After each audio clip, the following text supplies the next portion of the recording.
Hey, and welcome to this video on labs. This is another hot topic that I get around fertility. Now, depending if you've been in the infertility space for a while, you probably have gotten a bunch of testing. So the most common tests that you get are obviously your hormone tests through blood, and then sometimes you get urine tests and maybe some cortisol testing through the urine. Again, it depends on the depth of your conventional medical doctor, and maybe you worked with functional medical doctors before, and maybe you've had an HSG test, right, when they look in to see if your fallopian tubes are blocked.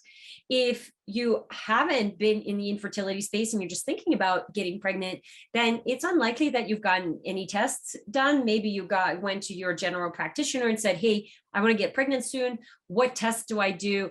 And literally your doctor say you don't need to do anything, or they will test to make sure that your immunizations are up to date. And that's about it. And folks, that is really, really, really sad, because we need to do better. If your liver isn't functioning optimally, you're going to be really sick throughout your pregnancy. You can also have a lot of other symptoms because of that. If your thyroid isn't functioning properly, you might actually not be able to sustain the pregnancy, and you might have miscarriages and multiple miscarriages because of that. If your blood sugar is dysregulated, you might not even be able to get pregnant. So there are so many issues that are very, very preventable. And so we need to do better. And that's really what this video is about, is to help you guys understand what labs do I need to run in order to be able to prepare myself for pregnancy, and not just you, but for your partner as well. And, it depends on where you are in the world. This is where I typically invite you to work with a practitioner. And so if you're in North America, Canada, or the US, I'm going to invite you to book a discovery call where we can sit down and chat and see if I'm the right person to help you on your journey. But I also just want to give you the information that you need to know about the seven, counting is hard, the 7 things that you should look into before you think about getting pregnant. Or if you've already started trying, right, and you haven't had any luck, please check it off in your, do a mental check off and say, hey, is this right? Is this making sense? Did I do these, is there a way to optimize this? Or maybe I haven't had this checked out, because if you watched all the videos so far, you understand that fertility has an explanation, and we need to find that explanation, because when you have a resolution and you understand why something isn't working, then you have peace, and peace is one of the best feelings that we can have. And of course, we also have a guidance. So the labs will literally give you the steps. It's the roadmap. So instead of just walking into the woods without any map and trying to find your way, imagine having a roadmap. Imagine having a roadmap that tells you exactly what you need to do. And that's what labs do. There's no guessing. And one of my mottos as a practitioner, and if you've been following me on Instagram or Facebook for a while, is I say, test, don't guess. Because when you're guessing, you're really going to just spend a bunch of money on supplements, and you're just going to feel like you're spinning your wheels, and then I don't really know if it's working. So we need to cut that out and do better. So let me share my screen, and I'll get you to get a paper and a pen so you can write these guys down. So the first thing, number one, I'll put it up here, is you want to check your blood sugars. Okay, and that's your blood sugars when you're fasting. And it will also be really great to check your insulin. If there's any metabolic issues, if there's PCOS, polycystic ovarian syndrome, you're going to see blood sugar dysregulations. Blood sugar causes a lot of stress and a lot of inflammation, and it will actually dysregulate your hormones, your cortisol. And of course, that's going to impact your ability to get pregnant, to maintain pregnancy, and also to have gestational diabetes, for your baby to have metabolic issues. So we want to look at blood sugar issues as both for you and your partner. And there's actually research showing that if your blood sugars are dysregulated, and if you have gestational diabetes, then it will increase your chance of needing a C-section and potentially being induced into early labor because your baby might be developing diabetes, or you might have a really large baby. Okay, number 2, vitamin D. This one is always underlooked. Vitamin D is super crucial for a lot of things, neurotransmitters, immune system. The main one being, though, is immune system. And the first interaction of the egg and the sperm is that of the immune system. So for the egg and the sperm to interact, the immune system of the egg and the immune system of the sperm have to mesh well. And the egg basically has to accept the sperm because the sperm is a foreign body. So so not only is that going to support the immune system, but there is receptors on both the egg, on the oocyte, and on the sperm that have vitamin D on it. And those receptors communicate. And so when there's not enough vitamin D, those receptors can't communicate as well, and that fertilization can actually be blocked. So vitamin D needs to be tested in both male and female, and we're looking for a robust number. Okay, let's talk about number 3, which is probably not a surprise to people, but your thyroid. Now, I don't mean just TSH. Everyone gets their TSH tested, but I need you to test your free T3 and T4, and I need you to test your antibodies, okay? This is really important. The antibodies are the things that are going to tell us if there's anything that's going on with your immune system. Hashimoto's, Graves' disease, autoimmune conditions are super, super important to rule out, and thyroid is important for the development of the fetus. There's a lot of pregnancy loss that occurs if the thyroid isn't working well, but also the development of the baby. So seeing retardation in the development of the nervous system and the brain, those are all due to thyroid issues. Number 4 is gut health. And this is a stool analysis. Now, this is something that your doctor probably won't do. So this is more of an alternative healthcare provider, but your gut is the epicenter of your health. So if the gut has pathogenic bacteria, if the gut, you're not absorbing your fats, if you have your immune system in the gut is upregulated, food sensitivities, that kind of stuff, we need to fix your gut, because then it doesn't really matter if you're taking really high quality supplements, how much of it are you absorbing? And if you have a lot of toxins in the gut and a lot of poor detoxification of hormones, then it's going to cause a lot of imbalances in the hormones. So the gut is often overlooked. So that's something that I'm really trying to educate my patients and make sure they get a stool analysis before they are told that they are infertile. Number 5, oops, I missed an M here, is autoimmune issues. So we talked about the TPO, but you also want to look at things like lupus. You want to look at rheumatoid factor. Really, you just want to look at the ANA, anti-nuclear antibody test, to see if there is an autoimmune condition, because autoimmunity, it's important to know where it's coming from. But if there is any, your vitamin D is going to be impacted.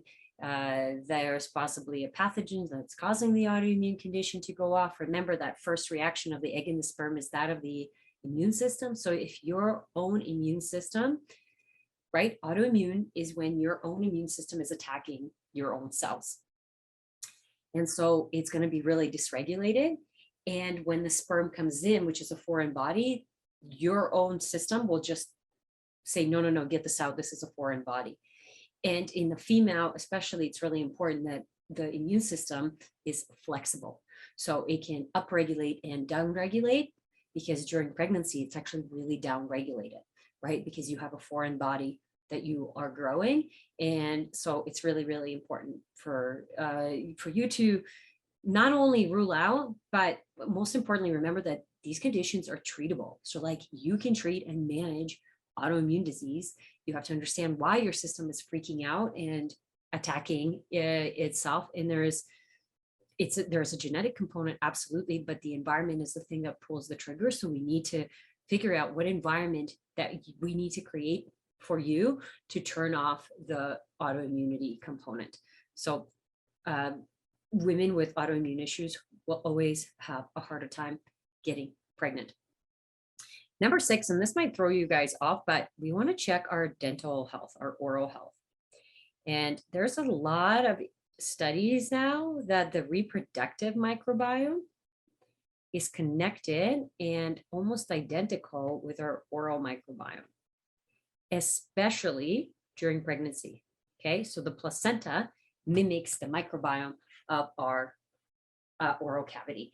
And so if there's anything going on in the oral cavity, there's a lot of pathogenic like gingivitis or pain, root canals, infections, then it's going to really mimic what's going on in the reproductive microbiome and potentially inhibit the pregnancy. Because remember, number 4 is the number 4 thing that we need for conception is for the womb to be ready, right? The baby room to be ready.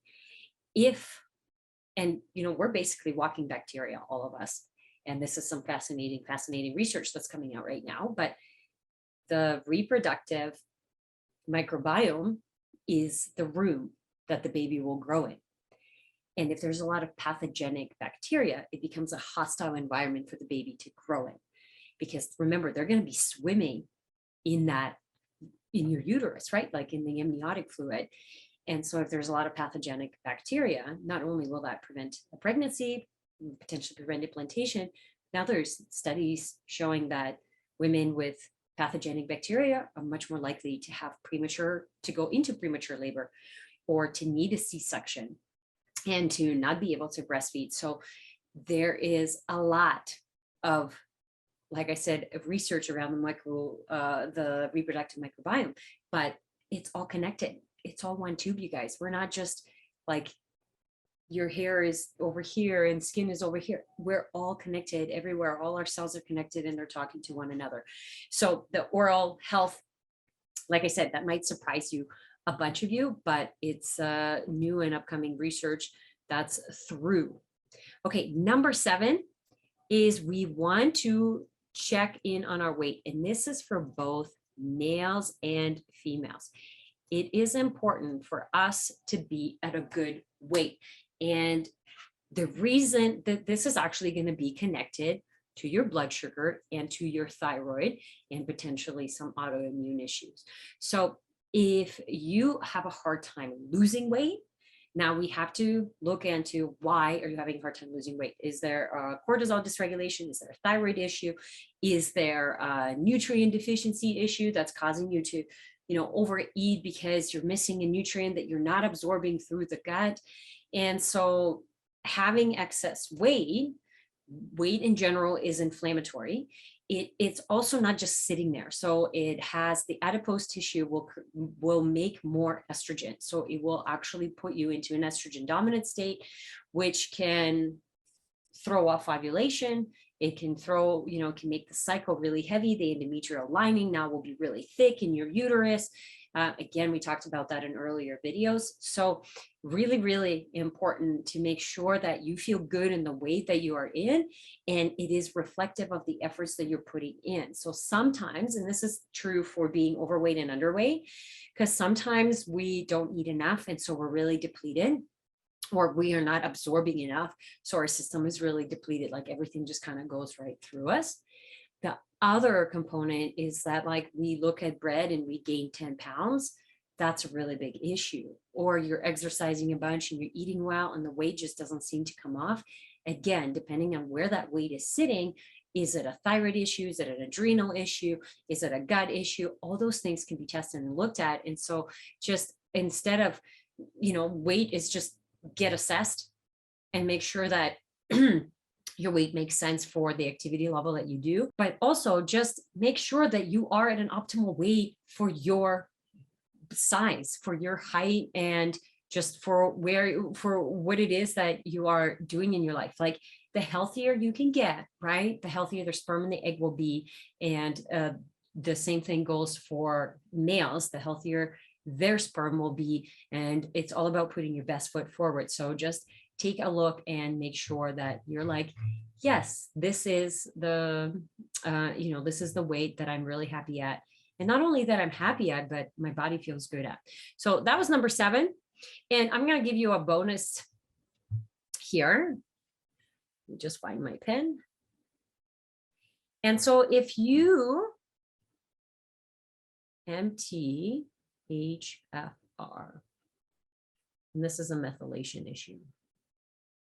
So if you've experienced a bunch of miscarriages, I would always look into the MTHFR gene. So if that gene is malfunctioning, you're going to have a methylation issue, which is super critical for the replication of the DNA. There's a lot of replication of cells that happens. So that's something that you want to look into. And again, sometimes we wait until we experience a bunch of miscarriages in order to do something different about it. And my job is to educate you on the fact that you shouldn't have to do that. And in fact, you should be really proactive and maybe get your genes tested, especially if you're, say, your mom had a lot of miscarriages. Because, you know, that's a genetic thing. It's literally genes. And it's not to say that if your mom had it, you will, but you never know. So instead of waiting to experience, you know, 3 or 4 or 5 miscarriages, it's like, hey, what if we just invest into this lab test and save ourselves a lot of heartache and time so we can support our bodies accordingly? Okay, let me know in the comments, what was the most surprising thing that you found, or something that you didn't expect that needed to be tested for either yourself or your partner. I'd love to know, and I'll see you in the next video.